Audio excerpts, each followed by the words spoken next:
రాజధాని నిర్మాణానికి సంబంధించి ముసాయిదా ప్రణాళికపై ప్రభుత్వం ప్రజాభిప్రాయాన్ని స్వీకరిస్తోంది. బృహత్ ప్రణాళికపై విస్తృత ప్రజాభిప్రాయ సేకరణలో భాగంగా అవగాహన సదస్సులు నిర్వహిస్తోంది. ఈ కార్యక్రమంలో భాగంగా గుంటూరులో సిఆర్డీఏ ఆధ్వర్యంలో అవగాహన సదస్సు జరిగింది.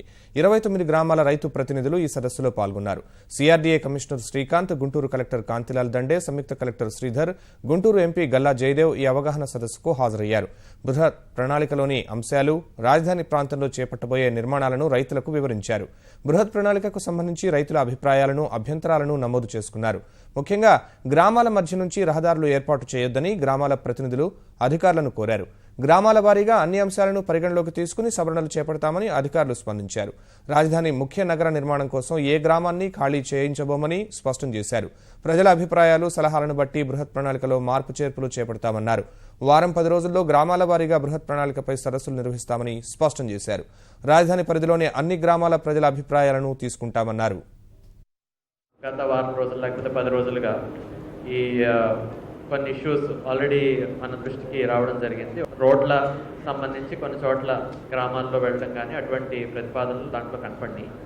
అవన్నీ కూడా ప్రతి గ్రామంతో కూడా చర్చించి అక్కడ ఒకవేళ సమ్మతి లేకపోతే దాన్ని మళ్ళీ మార్పు చేసి మళ్ళీ రీనోటిఫై చేయాలి. ఇంకొక అంశం, మనకి ఈ సీడ్కి సంబంధించినటువంటి భూములున్న రైతులకి ఎక్కడ భూములు వస్తాయన్నది ఇంకొక అంశం వచ్చింది. అది కూడా మనకి వాళ్ళతో ప్రతి గ్రామం అక్కడ గ్రామంలో కూర్చున్న గ్రామస్తులతో మాట్లాడి వాళ్ళతో సెటిల్ చేయాలి. అది మన టార్గెట్ ఏంటంటే 2018 నాటికి మనం ఏదైతే 2015 జనవరి 2వ తారీఖు మనం అనుకున్నామో దాన్ని సాధించుకుని ఒక మంచి రాజధాని మనం ఏర్పరచుకోవాలనేది గౌరవ ముఖ్యమంత్రి గారి యొక్క అభిప్రాయం. సో దాని ప్రకారంగానే మనం ముందుకు వెళ్తూ ఉన్నాం.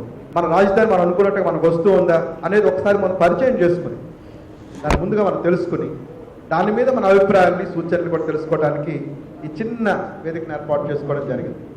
ఈ అవగాహన ఈరోజు పూర్తయిన తర్వాత, అలాగే మీ దగ్గర నుంచి వచ్చినటువంటి సలహాలు కానీ, సూచనలు కానీ, లేకపోతే దానిపైన ఉన్నటువంటి డౌట్స్ కానీ ఈరోజు అన్నీ కూడా మనం క్లియర్ చేసుకున్న తర్వాత ప్రతి గ్రామంలోనూ కూడా ఇదే విధమైనటువంటి అవగాహన చదువు ప్రతి రైతుకి కల్పించడం జరుగుతోంది. రైతులు, ప్రభుత్వం, సిఆర్డీఏ అందరూ కలిపి ఫైనలైజ్ చేయాల్సినటువంటి అంశం